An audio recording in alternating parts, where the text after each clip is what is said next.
Hydro electric एनर्जीबद्दल discuss करणार आहोत. Okay, so let us get started. But before the topic मला एक सांगा, हायड्रो इलेक्ट्रिक एनर्जी ह्या नावाने तुम्हाला काय अंदाज येतो की काय असू शकतं हायड्रो इलेक्ट्रिक एनर्जी? हायड्रो म्हणजे काय? वॉटर. करेक्ट. हायड्रो म्हणजे पाणी, वॉटर. आणि इलेक्ट्रिक एनर्जी तर आपल्याला माहितीच आहे, right? So hydro electric energy, आता तुम्हाला काही हिंट लागतीये? Let us see. Hydroelectric energy, also called as hydroelectric power or hydroelectricity, is a form of energy that harnesses the power of water in motion, such as water flowing over waterfall to generate electricity.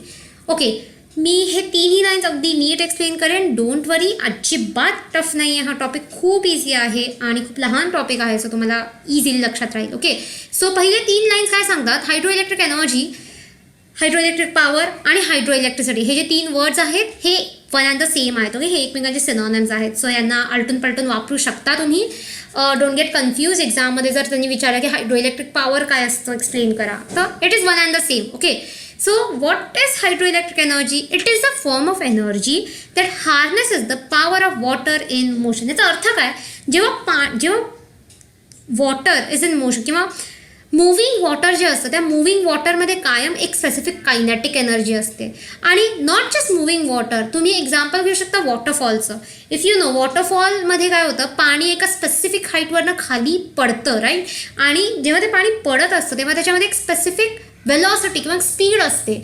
आणि जितक्या वर किंवा जितकं त्या वॉटरफॉलची height असेल तितकं strongly आपल्याला खाली जे वरून जे पाणी पडतं त्याची वेलॉसिटी तेवढी वाढते, राईट?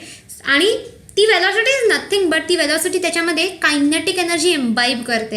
हे बघा, हायड्रो इलेक्ट्रिक एनर्जी हा बेसिकली फक्त खेळ आहे पोटेन्शियल एनर्जी आणि कायनेटिक एनर्जीचा. So in order to understand this, तुम्हाला पोटेन्शियल एनर्जी आणि कायनेटिक एनर्जी समजली पाहिजे. ओके, इथे काय होतं आहे, एक सिम्पल एक्झाम्पल घेऊया वॉटरफॉलचं. वॉटरफॉलमध्ये पाणी एका हाईटवर आहे, राईट? आणि यू नो की जेव्हा एखादा ऑब्जेक्ट किंवा काहीही असो, Wien it is on a specific height, त्याच्यामध्ये पोटेन्शियल एनर्जी जाते. आणि जेव्हा तो ऑब्जेक्ट हाईटवरून खाली पडतो तेव्हा त्याच्यामध्ये जी पोटेन्शियल एनर्जी असते ती ट्रान्सफॉर्म होऊन ती कायनेटिक एनर्जीमध्ये फॉर्म होते, राईट? सो इथेही तेच होतं आहे. वॉटरफॉलमध्ये वरती जे शांत पाणी असतं त्याच्यामध्ये स्पेसिफिक पोटेन्शियल एनर्जी असते. का? कारण ते सी लेवलवरनं एका हाईटवर आहे. ओके, आणि जेव्हा ते पाणी वरून खाली पडतं तेव्हा त्याच्यातली जी पोटेन्शियल एनर्जी आहे ती कशामध्ये कन्वर्ट होते? येस, कायनेटिक एनर्जीमध्ये. Okay, cool. सो हे जे कन्व्हर्जन आहे, ही कायनेटिक एनर्जी पाण्यातली ही म्हणजे मुव्हिंग वॉटर. ओके, आता जेव्हा वरून खाली पाणी पडतं तेव्हा त्याच्यामध्ये स्पेसिफिक वेलॉसिटी, स्पेसिफिक स्पीड असते, राईट? म्हणजे काय? त्याच्यामध्ये कायनेटिक एनर्जी असणार. आणि ही कायनेटिक एनर्जी यूज करून जी इलेक्ट्रिक एनर्जी आपण फॉर्म करतो त्याला म्हणतो हायड्रो इलेक्ट्रिक एनर्जी. ओके, खूप सिम्पल आहे. आणि याच्यामध्ये टर्बाईन कशाने रोटेट होणार आहे ते तुम्ही मला सांगू शकाल का? स्टीमने होणार की पाण्याने होणार? Yes, you are absolutely right. इथे पाण्याने टर्बाईन रोटेट होणार. इथे आपल्याला स्टीमची गरजच नाही आहे, कारण पाण्यामधलीच कायनेटिक एनर्जी आपण टर्बाईनमधल्या कायनेटिक एनर्जीमध्ये कन्वर्ट करणार आहोत. ओके, सो खूप सिम्पल टॉपिक आहे आणि याच्या पुढच्या मॉडेलमध्ये मी हे सगळं नीट एक्सप्लेन करणारच आहे. बट हा जस्ट एक इंट्रोडक्टरी मॉडेल आहे. So late is go ahead. In hydroelectric power plant, the potential energy in water stored in the dam is converted into kinetic energy of water. ह्याचा अर्थ काय? डॅममध्ये जे पाणी आहे त्याच्यामध्ये स्पेसिफिक पोटेन्शियल एनर्जी आहे, राईट? ती पोटेन्शियल एनर्जी आपण त्या पाण्याला फोर्सफुली आणि एका स्पेसिफिक वेलॉसिटीवर ते पाणी वरून खाली फेकल्यावर किंवा टाकल्यावर ती पोटेन्शियल एनर्जी कायनेटिक एनर्जीमध्ये कन्वर्ट होते. ते कन्व्हर्जन आणि ही कायनेटिक एनर्जी यूज करून आपण टर्बाईन्स रोटेट करू शकतो. टर्बाईन्स रोटेट झाले म्हणजे पुढे जनरेटरमध्ये इलेक्ट्रिसिटी जनरेट होणारच आहे. Am I correct? Yes, cool.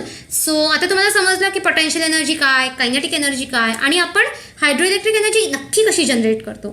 So आता मी तुम्हाला एक स्केमॅटिक दाखवते आहे. ॲक्च्युली ह्या स्केमॅटिक आपण पुढे पूर्ण नीट एक्सप्लेनेशन सकट मी तुम्हाला हे सगळं नीट सांगणार आहेच पुढच्या मॉडेलमध्ये. बट स्टील मी तुम्हाला इथे थोडंफार इंट्रोडक्शन मला द्यायचं आहे तुम्हाला. ओके, इथे बघा, इथे हेड वॉटर तुम्हाला हा टॉपिक दिसतो, राईट? हेड वॉटरमध्ये इथे मी लिहिलं पोटेन्शियल एनर्जी. ह्याचा अर्थ काय? डॅममध्ये जे वरती जे पाणी असतं, you know, right? Dam is at a specific height. डॅमची हाईट खूप जास्त असते, बरोबर? तर बेसिकली तिथे जे पाणी असतं ते एका हाईटवर स्टोर्ड असतं. हाईटवर स्टोर्ड आहे म्हणजे त्याच्यामध्ये पोटेन्शियल एनर्जी आहे.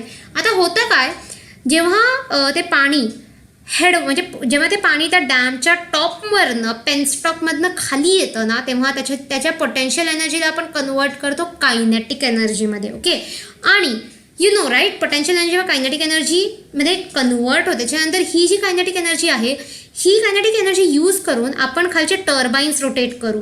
ठीक आहे, होत आहे काय, वरती पोटेन्शियल एनर्जी होती पाण्यामध्ये, ती कन्वर्ट केली आपण कायनेटिक एनर्जीमध्ये. त्या पाण्याला फोर्सफुली एका काय म्हणतो जास्त वेलॉसिटीने आणि हाईटवरनं जेव्हा आपण पाणी खाली टाकतो तेव्हा कायनेटिक एनर्जी म्हणजे potential energy gets converted to kinetic energy.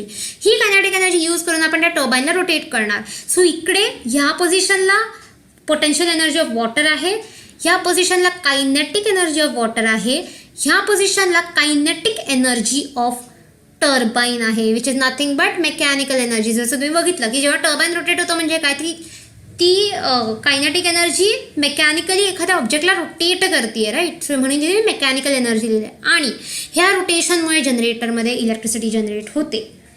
Okay, I hope तुम्हाला समजलेलं आहे. खूप इम्पॉर्टंट पण आहे बट खूप सिम्पल आहे.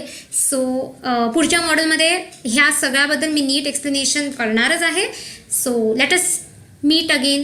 थँक्यू फॉर लिसनिंग आणि आय होप तुम्हाला हे समजलेलं आहे. थँक्यू.